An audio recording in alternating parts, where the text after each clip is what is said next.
Баршаңызға сәлем. Бүгін өте дәмді әрі өте жұмсақ болып пісетін қатпарлы пияз қосылған нан дайындайтын боламыз. Алдымен қамырымызды дайындаймыз. Ұнымызды ыдысымызға салып, үстінен тұзымызды, содан кейін ашытқымызды саламыз. Содан кейін үстінен жылы суымызды құямыз. Қатты ыстық болмау керек, жылы су жарайды. Содан кейін осылай сұйық майымызды құйып, қамыр илейтін боламыз. Қамырымыз кішкене қолымызға жабысатын болады, бірақ ештеңе де қылмайды. Енді одан кейін үстінен осылай сұйық майымызды құйып, ары қарай қолымызбен қамырымызды тағы да илейтін боламыз. Міне бізде қолға жабыспайтын қамыр пайда болды. Енді бұны тұндыруға 15-20 минутқа қалдырамыз. Бетін пищевой пленкамен немесе өзіңіздің сол табағыңыздың қақпағымен жапсаңыздар болады. Енді начинкасын дайындаймыз.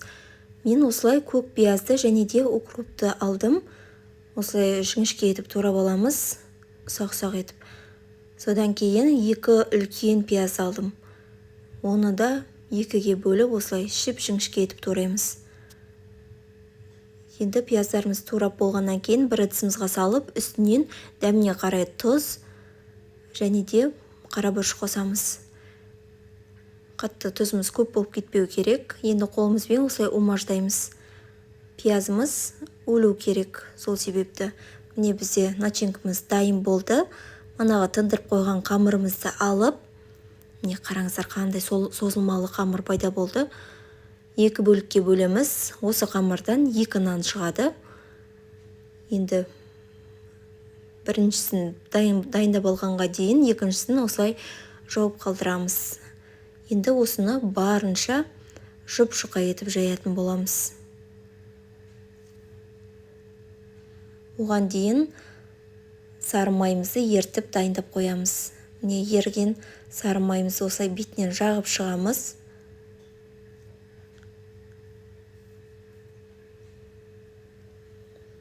Содан кейін үстінен жаңағы начинкаларымызды салып шығатын боламыз. Мен қамырлар қап-қалың болып кетпеу үшін осылай тұрғанда 2-ге бөліп алдым. 2-ге бөліп орайтын боламын. Сол кезде пісіріп формаға салған кезде, үстінен басқан кезде жуаларымыз шашырап кетпейтін болады. Екіншісінде дәл осылай рулетик етіп жасап аламыз. Ол аралықта біз пешімізді қыздырып дайындап қоямыз.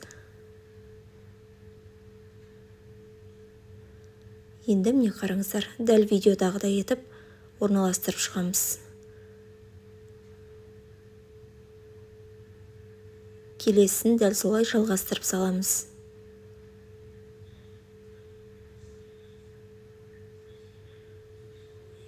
Енді үстінен қолымызбен қатты баспаймыз, жайлап-жайлап осылай бассақ жарайды.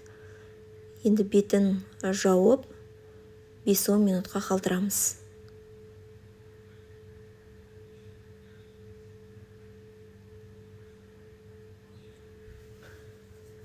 5-10 минуттан кейін осылай алып бетіне жұмыртқамызды жағамыз.